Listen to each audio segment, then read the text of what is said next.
សូមជំរាបសួរម្ដងទៀតនេះជាមេរៀនមួយថ្មីសាឡាងគឺព្រះបានហៅពួកកំឡោះដែលបានធ្វើការថ្វាយទ្រង់ក្នុងការធ្វើការថ្វាយទ្រង់តើមានដំណើរយ៉ាងណាដូច្នេះសូមបងប្អូនទាំងអស់គ្នារួមចិត្តជាមួយខ្ញុំទៅឋានក្នុងការថតវីដេអូនឹងរឿងដែលហៅពួកក្មេងកំឡោះដូចជាយូសែបដូចជាដាវីតដូចជាដានីយ៉ែលដូចជាយេរេមៀដូចជាស្ប៉ូលចឹងដែរដែលគាត់ត្រូវការបៀតបៀនជាខ្លាំងអ្នកបម្រើការងារព្រះសិតតែមានអ្នកទាំងអស់ទទួលការបៀតបៀនគ្រប់បែបយ៉ាងអូខេអរគុណច្រើនសូមព្រះអង្គគង់ជាមួយហើយជាពិសេសទិដ្ឋានជាមួយយើងខ្ញុំហាឡេលូយ៉ាព្រះបិតាដែលគុណដល់ឋានសួគ៌ដ៏ខ្ពង់ខ្ពស់ជាទីបំផុតបិតាឯគុណអរគុណទ្រង់ណាគុណសូមយើងព្រះវិញ្ញាណបរិសុទ្ធរបស់ទ្រង់គង់នៅជាមួយកូនគ្រប់ពេលវេលាដ៏គុណធឹកឋាននឹងសិក្សាព្រះបន្ទូលទ្រង់នឹងបែកពេកញែកនឹងព្រះបន្ទូលរបស់ទ្រង់សូមឲ្យពេញដោយព្រះវិញ្ញាណបរិសុទ្ធហើយសូមព្រះវិញ្ញាណបរិសុទ្ធគង់នៅជាមួយកូនចៅទ្រង់នឹងប្រទានពរដល់កូនចៅទ្រង់ដែលបានមើលនិងបានស្ដាប់ព្រះបន្ទូលទ្រង់តាមរយៈកូនផងដែរអរគុណទ្រង់សូមទ្រង់មេត្តាទោសការខុសឆ្គងក្រំលងបងខ្ញុំម្ចាស់គ្រប់បែបយ៉ាងដែលខ្ញុំម្ចាស់តែងធ្វើខុសជាមួយទ្រង់អរគុណទ្រង់ក្នុងនាមព្រះយេស៊ូវគ្រីស្ទអាមែននេះគឺជីវិតយូសែបយើងដឹងហើយជីវិតយូសែបជាកូនអ៊ីស្រាអែលជាកូនយ៉ាកុបបានព្រះបានដាក់ឈ្មោះគាត់ថាឈ្មោះអ៊ីស្រាអែលដូច្នេះគាត់ជាកូនចុងក្រោយជាកូនស្រីគាត់ស្រឡាញ់ណាស់យូសែបគាត់ស្រឡាញ់កូនយ៉ាកុបគាត់ស្រឡាញ់យូសែបណាស់ដូច្នេះគាត់បានធ្វើអាវមួយគ្រប់ពណ៌ឲ្យកូនគាត់ពាក់មានសម័យថ្ងៃមួយបងគាត់បានលក់យូសែបនឹងយកទៅឲ្យជានៅប្រទេសអេស៊ីបឲ្យបែកចេញពីឪពុកដែលគាត់បានស្រឡាញ់ហើយជាទីពេញចិត្តកូនពៅគេអូខេដូច្នេះខ្ញុំចង់ជំរាបជូននៅការដែលគាត់មានបានទៅនៅប្រទេសអេស៊ីបហើយបានលក់ឲ្យអ្នកបម្រើការមួយនៅក្នុងប្រទេសអេស៊ីបហ្នឹងដូច្នេះការអស់ទៅនឹងគឺជាការមួយដែលព្រះចង់ហៅអ្នកដែលកំឡោះអ្នកយូតហ្នឹងគឺថានៅ teenager នោះដូចជាពេញវ័យចឹងពួកអ្នកពេញវ័យចឹងមិនមែនពួកចាស់ទេគឺពួកដូច្នេះកូនខ្ញុំសង្ឃឹមថានៅពេលដែលយូសែបបានគេលក់ឲ្យគាត់នៅប្រទេសអេស៊ីបហើយបានទាហានអង្គរៈហ្នឹងបានយកគាត់ទៅចិញ្ចឹមទិញគាត់យកទៅប៉ុន្តែមានថ្ងៃមួយខ្ញុំមកបាច់មើលតទៀតគាត់រៀបរាប់សាច់រឿងមានថ្ងៃមួយប្រពន្ធគាត់នឹងស្រឡាញ់យូសែបដល់ពេលស្រឡាញ់យូសែបតាមស្រឡាញ់រហូតដល់បានប្តឹងផ្ដាល់រហូតដល់គាត់មិនព្រមរហូតដល់មានរឿងដល់ពេលប្តីគាត់បានចាប់ឲ្យគាត់ទៅជាប់គុកអូខេយូសែបរស់នៅក្នុងពិបាកវេទនាដោយសារតែគាត់ចាក់ចេញពីឪពុកហើយគេបងគាត់យកគាត់ទៅលក់នៅឯប្រទេសអេស៊ីបដូច្នេះក្រោយមកបានគាត់ជាប់គុកហើយដល់មានរឿងមួយទៀតដែលនៅក្នុងកាពីលោកុបាតតាចំពុក40គាត់បានទៅនៅក្នុងគុកហើយបានគេស្ដេចឬអ្នកដែលថ្វាយទង្វាយពិសេសពេងហើយក៏បានរឹសគាត់ដូច្នេះអ្វីទៅសិតតែក្នុងระดับរបស់ព្រះទាំងអស់ដូច្នេះការដែលយើងរស់នៅក្នុង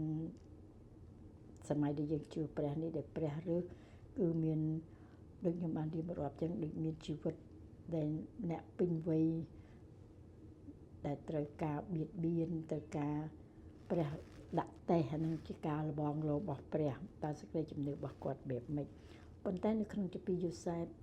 នៅក្នុងព្រះកាពីលោកុបាតដែលរឿងយូសែបនេះគឺសិតតែមានគម្រោងរបស់ព្រះដូច្នេះអ្នកដែលបម្រើការងារព្រះទៅតែមានការពិបាកវេទនាចឹងហើយដូច្នេះនៅក្នុង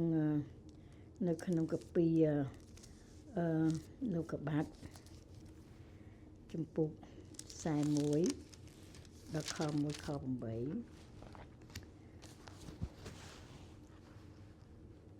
នៅពេលនោះមើលពីខ1ដល់ខ8អានឹង spiritual តែគឺអានឹងគឺថាការលបងលោទៀតដែរផ ផុតពីឆ្នាំមកនោះផារ៉ោនទ្រង់សុបិននិមិត្តឃើញទ្រង់ឈរនៅមាត់ទន្លេហើយមើលមានគោញី7មានសាច់ច្រើនធាត់ល្អឡើងពីទន្លេស៊ីនទីវាលរួចមកគាត់ឃើញគោញី7ទៀតឡើងពីទន្លេវាស្គមពេកហើយអាក្រក់មើលក៏ឈរនៅក្បែរទន្លេចិត្តគោឯទៀតអរគុណព្រះអង្គខ4គោសំគមហើយអាក្រក់មើលនោះបានស៊ីលេបគោទាំង7ដែលគាត់ដែលធាត់ល្អនោះទៅនេះជាផារ៉ោនទ្រង់តើនឡើងរួចខ5រួចទ្រង់ក៏ផ្ទុំទៅវិញក៏សុបិននិមិត្តទៀតមានគោស្រូវ7មានក្របធំថ្លោះល្អបែកឡើងនៅដើមតែមួយខ6រួចមកមានគួរស្រូវ7គួរតូចហើយស្កកដោយខ្យល់ពីទិសខាងកើតបែកមកខាងក្រោយឯគួរស្រូវតូចក៏លេបគួរស្រូវធំថ្លោះល្អទាំង7នោះទៅរួច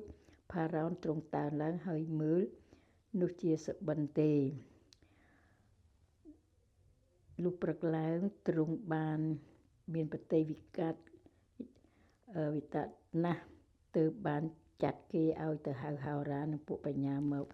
នៅប្រទេសអេស៊ីបទ្រង់សម្ដែងប្រាប់សុបិននោះដល់គេតែគ្មានអ្នកណា